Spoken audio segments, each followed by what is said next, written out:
So the Tigers team for this afternoon's game looks something like this. Grant McCann has opted for a formation change, of course, from Nigel Adkins' previous regime.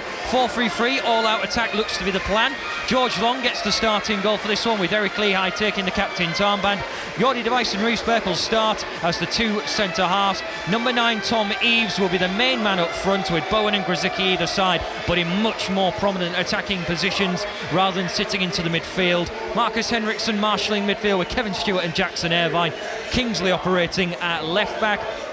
Of course, Nigel Adkins preferred a more patient possession game and a little bit more of a long ball as well, so it could be much different as Jordi Device spreads it to Reece Burke. The two centre-halves operating very wide of each other. Back to George Long, of course, from just up the road at Sheffield. Long ball forward from Jordi Device. That's got both Tom Eaves and Henriksen chasing. Eaves has a shot at goal, but can only find the side netting. Had a bit of space there, the new number 9 for Hull City. Hasn't found the net just yet for the Tigers, but warming up the shooting boots already with his first chance inside the first 2 minutes. Lehigh's touch, dispossessed. Cook looking to turn away. Stewart trying to help. Not the best ball that the Mansfield man was looking for, but it now falls to Sterling James, who plays it low. Long gets a save in, and then Mansfield try and get the ball back into the middle, but good attacking presence from the Stags here in the early stages, and that was an important touch there from George Long, just to take it away from the man coming in over on the left-hand side. Bowen to play it in, and he does. No man waiting inside the 6-yard box. Irvine, the ball will pop to Jordi Device, who has a go. Now back to Eaves, trying to dig it out. Grzycki, clever step, goes for the chip. Oh, and it's just the frame of the goal which denies him. Very clever play there from Grzycki. And another chance potentially coming here for Hull as Lehigh wins it back. Here is Grzycki again. Plays it to Irvine. Good tackle comes in from Bowen. White plays it back to Logan, but the press was on. The Tigers certainly hunting in packs inside the penalty area. Good intensity. And Grzycki almost opened the scoring for the Tigers there with a really nice floated effort, which just clipped the frame of the goal. But Conrad Logan well beaten. Second corner for the men in white. Tom Eaves could get his head to this, he does so as well, but again just off target. A thumb up in appreciation. It was a decent delivery there from Grzycki. Kingsley tucking in now over on this left hand side, getting a good look at Hull City's formation.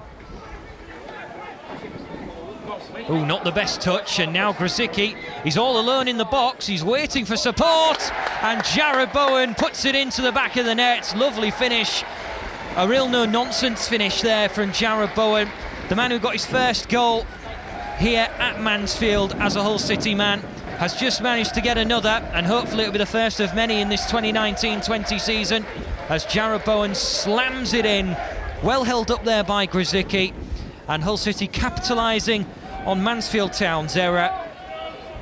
The shots keep coming, and if they come as easily as that, the Tigers may get a few this afternoon.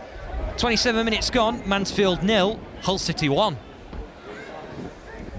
But that's what the high press can do for you. It allows the players to stay tight and capitalise on any errors that may come their way, as the Tigers managed to win the ball back in midfield as well, and Bowen slots it through for Grzycki. Decent touch, but Conrad Logan did very well there to stretch out and smother the ball. The Tigers almost had 2 goals in 2 minutes.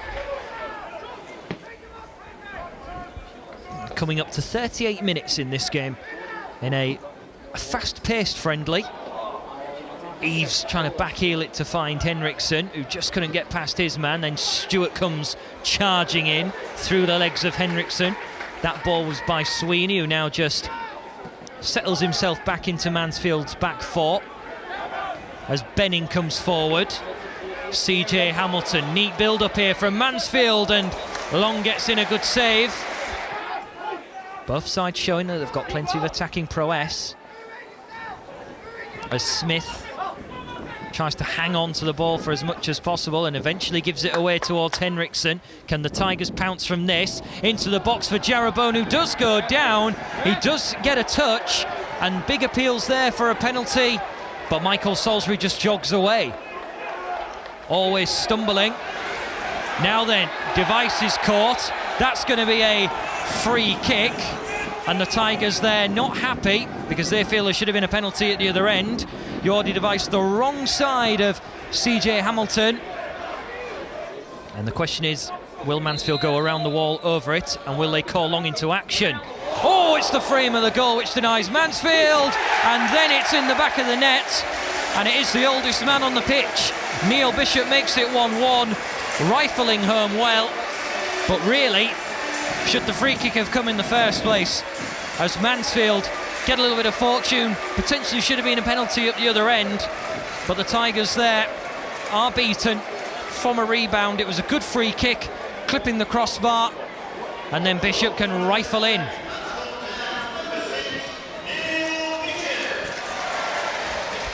James Clark, 44, from the academy.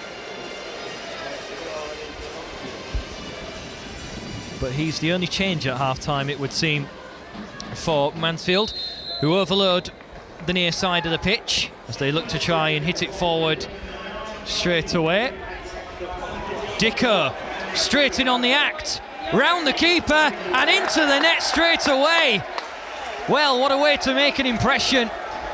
Horrendous error from Mansfield, went for the long ball straight away. Neil Bishop giving the ball back, and the Tigers straight in within 15 seconds of the second half. They pounce, and Hull City restore their lead. Mansfield giving the ball away very cheaply in the midfield. Dicko managing to latch on and round Conrad Logan. Grzycki tried to do that in the first half, but Dicko shows him how it should be done. Literally seconds in to the second half, Hull back in front. It's 2-1. Riesberg. Given away cheaply now. The defence will have to get tighter. Here's CJ Hamilton now. First real chance to run into the box. And he gets his shot in as well. And he makes it 2-2. Good finish from CJ Hamilton. 12 goals last year for the Stags. And he's come up with a goal now as well. Bit of an error there from the Tigers, giving the ball away in the midfield as CJ Hamilton ran at that Tigers defence, which was shuffling to get into position. And it's the fourth goal of the afternoon. The goals keep coming in this highly entertaining, but it would appear to be a slightly frustrating start to the second half as Mansfield are able to head Hull City back again. Mansfield 2, Hull City 2 then. Mansfield are moving here into Hull City's final third again. Bishop, man waiting over on the far side is Benning, who's done well there. It's not a bad looking cross, headed across as well. Good save from Long, he's going to have to get up quick here. But the Tigers' defence are to his rescue. They were waiting, pouncing there, Mansfield, to try and take the lead. Andy Cook was waiting for the chance.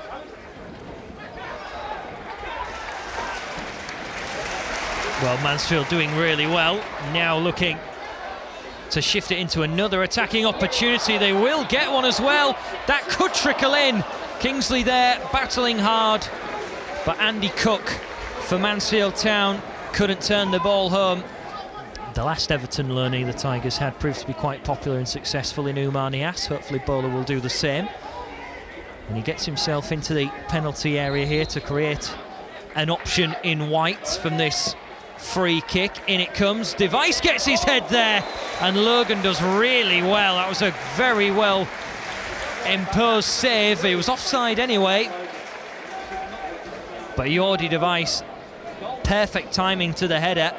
It was just dropping in as well, but it wouldn't have counted, unfortunately. Long clears away. Will there be time for the Tigers to have one last chance? That's a little bit sloppy now. Dicker scampering into the box, plays it across, looking for Irvine, and it needed somebody just to actually latch on and get the shot away. And Dicko actually stands and looks at his teammates there as if to say, where was the shot coming? Irvine just overstepped his run as well. And then Bowler, the last touch came off him, and that will probably be the last chance. And indeed it is here at the One Call Stadium. Full time called then by referee Michael Salisbury, and it was 2 goals in each half in a game split 2-2.